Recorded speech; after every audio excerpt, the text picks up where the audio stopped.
Hello beer geeks, it's Denno and I'm back with another beer review. Now this is a bit of a special video. First of all, I would like to say massive congratulations to Terry, aka Beer Goggles Reviews, for his fourth child, his fourth addition to the K-Mob, as he calls it.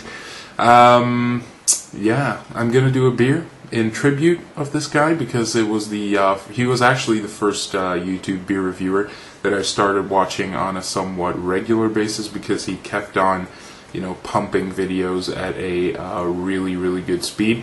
And he kind of slowed down lately, and I wondered why. And turns out it was for a very good reason, because his wife was expecting his fourth child. And again, massive congratulations. She looks beautiful, and I hope you will be very happy with her. I hope that she doesn't grow the beard, though, because that would be a little bit weird. Anyway, we are going to do this beer. It is a beer by his favorite brewery, so I thought that would be a nice tribute. It isn't the most, expensive or exclusive bottle, but it is a very special bottle, I think, especially for him. It is of the Fuller's Brewery in London, the United Kingdom, and it is the 1999 Vintage Ale. This is actually the most exclusive line of beers that Fuller's does, and what it is essentially a beer that's based on their Fuller's London Pride. Or was it Golden Pride? No, London Pride. And it is aged. Basically, it's a vintage, and in this case, it is the 1999 vintage. As you can see, if it wants to focus, there we go. The 1999 bottle condition vintage. There's a lot of text here, so if you want to read that in your own time, kind of doing it in his style as well, then you can absolutely do that. But I'm not going to bother you with that anymore and just open this beer because it looks quite tempting. Let's get on with it.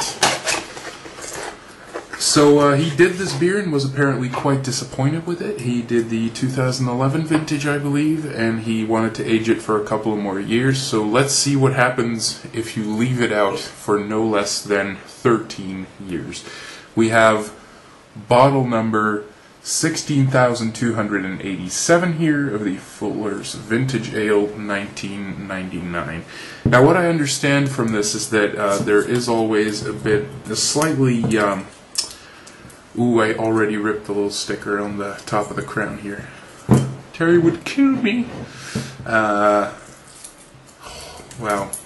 doesn't get easier with age, let me tell you that.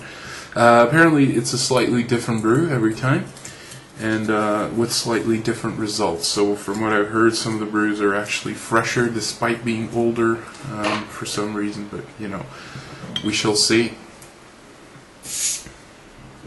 There we go. Crack the top. Oh yeah, that's very typically, that's the very typical aged port notes. Ooh, yeah, that's grapes. Red fruit, grapes, something very sweet and port-like.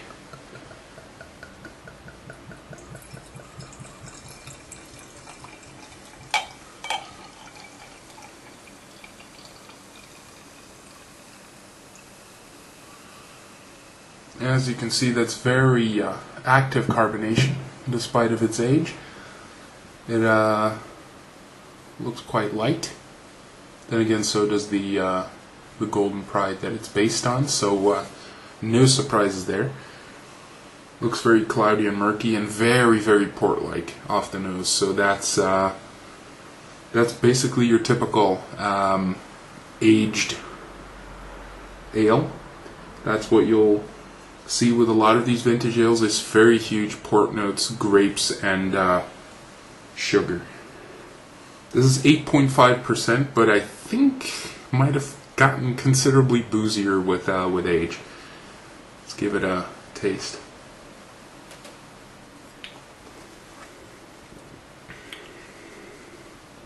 Oh yeah.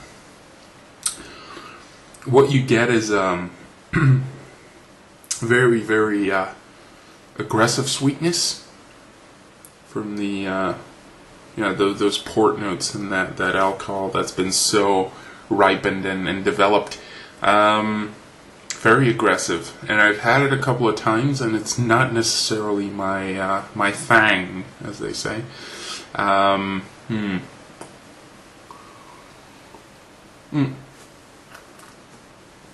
Interestingly,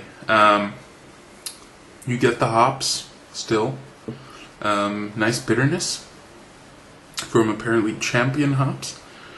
I have crafted this very special ale from the current Champion malted barley and hops. Current Champion. So apparently in that year it was the Champion. I don't know. But oh yeah, that's... Ooh. Now I am very unsure that I'm going to be able to finish this bottle by myself. But, you know, nevertheless, it was a very interesting experience. Here's to your health, Terry, and to the health of your newborn, and hope there will be many, many happy years to come. Bye.